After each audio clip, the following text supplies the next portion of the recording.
Hello friends. In this session, I am going to discuss CPU scheduling algorithm in operating system.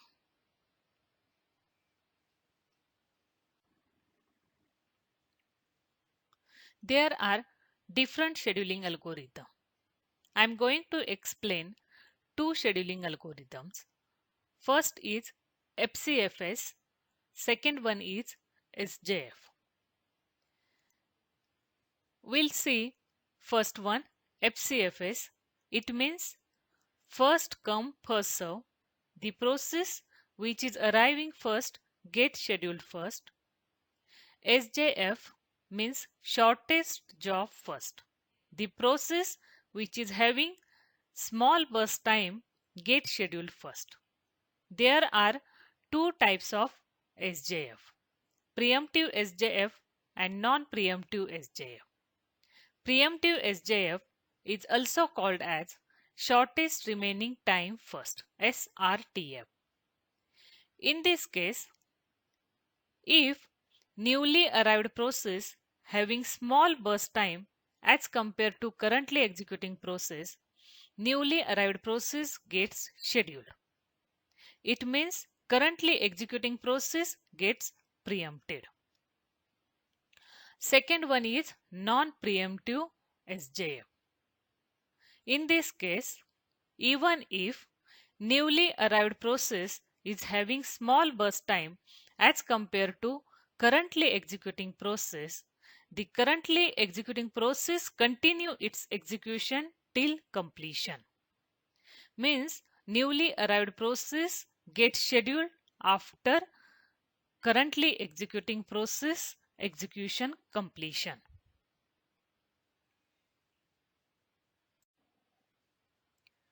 Now we will see example of these algorithms. In given example, 5 processes are given.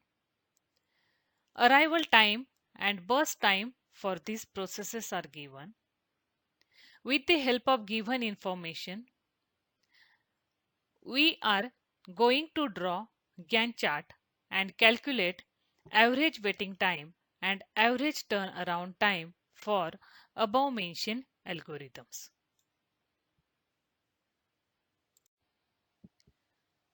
So, we'll see this example using FCFS algorithm. In FCFS algorithm, processes are scheduled based on their arrival order. In the given example, arrival time of these processes are given.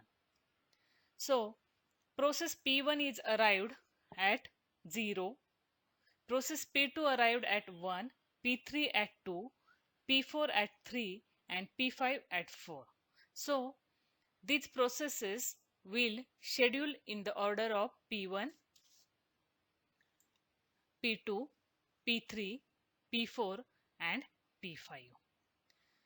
As process P1 arrived first, it gets scheduled first at 0th. The burst time of the process P1 is 8 as given in the problem. At 8, process P2 starts its execution because it is the second process which is arrived. As the burst time of process P1 is 1, so it will continue its execution till 1 milliseconds. After that, at 9th, process P3 starts its execution, and as its burst time is 3, it will continue till 12. At 12, process P4 will execute, and burst time of P4 is given as 2, so it will end at 14. After that, at 14, process P5 starts its execution. In this way, all these processes will executed at 20th. Now, we'll see how to calculate waiting time of each process. Now, process P1. As process P1 arrived at 0 and immediately gets scheduled, so waiting time of process P1 is 0. For process P2 needs to wait till completion of process P1. So, waiting time of process P1 is 8, which is its starting time, minus process P1 arrived at 1. So, 8 minus 1 equal to 7. Same way, for process P3, starting time of process P3 is 9 and its arrival time is 2. So 9 minus 2 equal to 7. For process P4, starting time is 12 minus arrival time of process P4 is 3. So 12 minus 3 equal to 9. Same way for process P5, 14, which is starting time minus arrival time, that is 4, equal to 10. Thus, we make average of waiting times of all these 5 processes. So, we get average waiting time as 6.6 millisecond. Now, we'll see how to calculate turnaround time of each process. So, in order to calculate turnaround time is nothing but waiting time plus burst time. So, here we already calculated waiting time of all processes. We will add this waiting time with the given burst time in the problem.